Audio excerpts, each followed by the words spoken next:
দাদু ভাই ক্ষমা চাই। আসসালামু আলাইকুম আমার প্রাণপ্রিয় দাদু ভাই বোনেরা। আজকের ভিডিওটা মূলত তোমাদের উদ্দেশ্যে এবং সাথে আমার বন্ধু শরীদ ও প্রিয় দেশবাসী। আমি এই পর্যন্ত যত লেখা ভিডিও যাই করছি, আমার একটা বই বের হয়েছে, তাতে যতগুলো লেখা সবই অধিকাংশই নবীন প্রজন্মের উদ্দেশ্যে। কারণ আমরা দাদা দাদি নানা নানি সহ যৌথ পরিবারে স্নেহঘেরা একটা পরিবেশে মানুষ হয়েছি। নবীন প্রবীণের সংমিশ্রণে আমাদের একটা ব্যালেন্স ছিল। বর্তমান প্রজন্ম থেকে আমরা তাদের বঞ্চিত করেছি, যে কারণে তাদের ভিতরে অনেক পদস্খলন হয়েছে। একটা বিরাট অংশের কিছু ব্যতিক্রম ভালো, তারা সবসময় তাদের কথা আলোচনা করে লাভ নেই, তাদেররা পরস্পর তুল্য। তাদের ছোঁয়ায় আজ পুরা দেশটা যেভাবে জেগে উঠেছে, যে তরুণ সমাজটা জেগে উঠেছে, এদের আমি স্যালুট জানাই।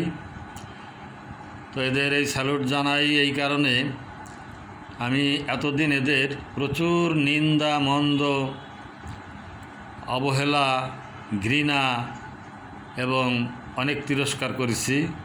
আশাহত ছিলাম পুরা এই দেশ, জাতি এবং আগামী প্রজন্ম নিয়ে। তো ধীরে ধীরে আমাদের দেশটা কোন দিকে যাচ্ছে, আমি দুনিয়ার 10-12টা দেশ ঘুরছি, সেখানে তাদের একটা ভবিষ্যৎ গড়ে তোলার নির্দিষ্ট গতি আছে, পথ আছে।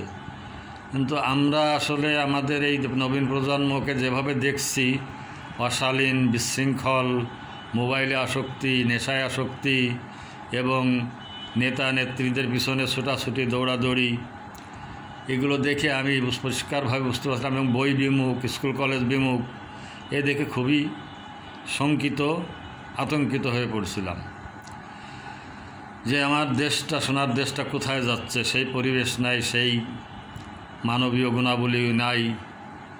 তো এই অবস্থা হঠাৎ করে একদম দেখলাম ইউটার্ন। এই সোনার ছেলেমেয়েরা এতদিন কোথায় এইভাবে লুকায় রাখছিল তাদের এই অদম্য শক্তি, সাহস, একতা, দৃঢ়তা, আমাকে তাজ্জব করে দিচ্ছে। আমি বিস্মিত হয়ে গেছি। তো আমায় এখনও আবেগ আপ্লুত। তো আমি যে ভালোভাবে কিছু বলবো তাদের উদ্দেশ্যে, এটাও আমি ভাষা গোছাতে পারতেছি না।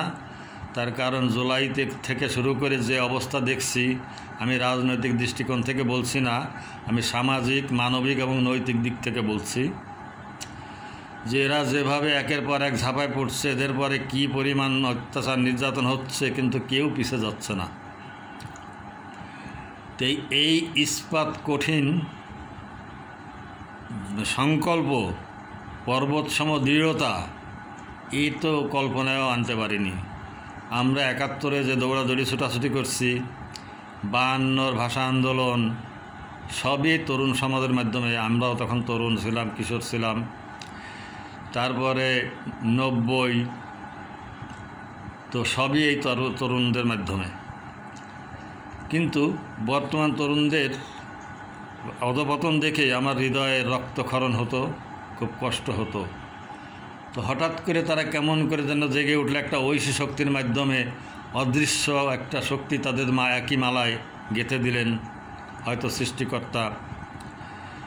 তারা একসঙ্গে সবাই ঝাঁপায় পড়লেন। আর আমি সত্যি কথা বলতে কি, আমি তোমাদের চিনতে পারিনি, যে কারণে এত কথা বলেছি। স্বচক্ষে যা দেখেছি সেটাই বলেছি। তো ভিতরে যে তোমাদের এই অমিত তেজ, শক্তি, দৃঢ় জিজ্ঞাসা সঞ্চিত ছিল, সেগুলো পুঞ্জীভূত হচ্ছিল যে বড় একটা বিস্ফোরণের উদ্দেশ্যে, আশায়, এটা আমি বুঝতে পারিনি। তো যাই হোক, হঠাৎ করে সে যা ঘটার তা তো ঘটলই। তোমরা একের পর এক বিজয় করে যাচ্ছ। আর তারপর থেকে, সেই জুলাইয়ের পর থেকে এই পর্যন্ত ঘরে ফিরে যাওনি তোমরা। নিজের খেয়ে, নিজের পরে, বিনা পারিশ্রমিকে অক্লান্ত পরিশ্রম করে আসছো, রোদ বৃষ্টি মানে ক্ষুধার যন্ত্রণা সহ্য করে, নেই তোমাদের কোনো অনুদান, নেই তোমাদের কোনো বেতন, নিম্ন মধ্যবিত্ত ঘরের সন্তান সবাই, কারোর কাছে আর্থিক প্রাচুর্য ছিল না। আর সবচেয়ে আর একটা গুণ দেখছি আমি যে এখানে কোনো নেতৃত্বের কোন্দল ছিল না, কেউ নেতা না, কেউ সৈনিক না, সবাই নেতা সবাই সৈনিক। এইটা আমাকে আরও মুগ্ধ করছে। এর ভিতর আরেকটা গুণ দেখছি আমি, বৈশাখী মেলা বলো, তারপর 14ই ফেব্রুয়ারি বলো, বা কোনো সাংস্কৃতিক অনুষ্ঠান বলো, বা যে কোনো রকম সমাবর্তনে দেখি তরুণ তরুণী এক জায়গায় হলে নানান রকম অঘটনের খবর পাওয়া যেত, টিজিং সহ নানান রকম নোংরা কথাবার্তা শোনা যেত, মেলামেশাও দেখা যেত। তো এইবার অসাধারণ গভীর রাত্রে একজন তরুণী ঘর থেকে বেরোচ্ছে সম্পূর্ণ অপরিচিত তরুণদের ভিতরে, কোন ভরসায়, কোন সাহসে? আমি আমার ভাইয়ের সাথে যাচ্ছি, মায়ের পেটের ভাই, তাদের সাথে কোনো অসদাচরণ হয় নাই, তারা সুরক্ষিত থাকছে তাদের ভাইদের দ্বারা। আর এই ভাইয়েরাও তাদের বোনদের আগলায় রাখছে একেবারে আপন বোনের মতো, যে আমার ভাইয়ের গায়ে আঘাত লাগছে, আমি ঘরে ফিরে যাব না, আমার বোন লাঞ্ছিত হয়েছে, আমি ঘরে ফিরে যাব না।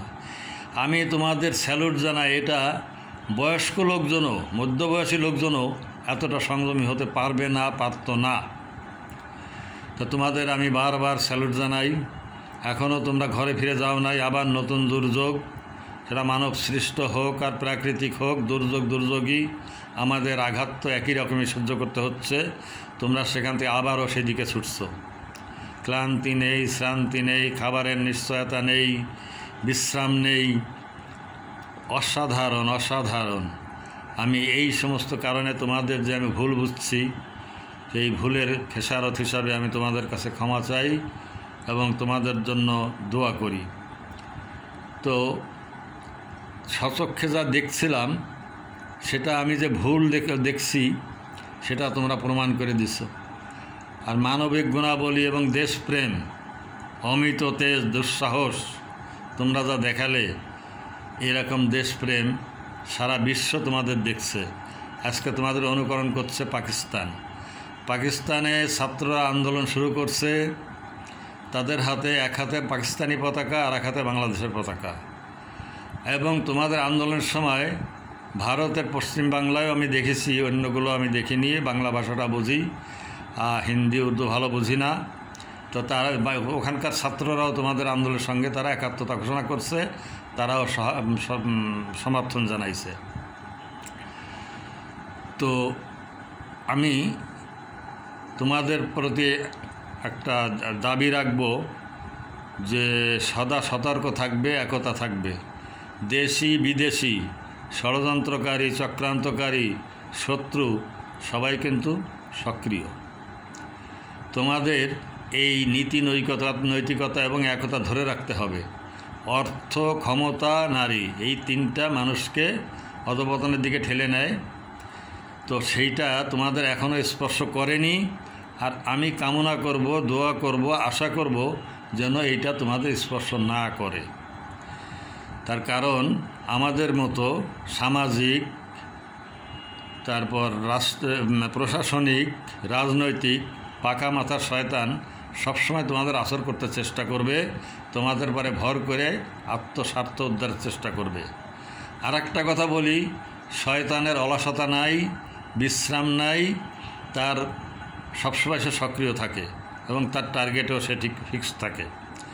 আর ভালো মানুষ কাজ শেষে বিশ্রাম নেয়, নিশ্চিন্তে ঘুমানোর চেষ্টা করে, পরবর্তীতে যাতে আবার ভালো কাজের এনার্জিটা সঞ্চয় করতে পারে। কিন্তু ইবলিস কখনো ঘুমাবে না, বিশ্রাম নেবে না, তার কোনো ক্লান্তি শ্রান্তি নেই। কাজে এদের থেকে তোমরা সবসময় সতর্ক থাকবে, সাবধান থাকবে। আর আমি আল্লাহর কাছে কায়েমবাক্যে দোয়া করি, আল্লাহ যেন তোমাদের হাতে আমার বাংলাদেশের পতাকাটাকে বিশ্বের সর্বোচ্চ শিখরে তুলে ধরতে সাহায্য করে এবং তোমরা নিজে প্রত্যেকে এক একটা উজ্জ্বল নক্ষত্র হিসেবে গড়ে ওঠো, সমাজে সুপ্রতিষ্ঠিত হও, রাষ্ট্র নেতৃত্ব তোমাদের হাতে আসে ভবিষ্যতে এবং বাংলাদেশ একটা সুখী সমৃদ্ধ শক্তিশালী দেশ হিসেবে গড়ে ওঠে। আমিন।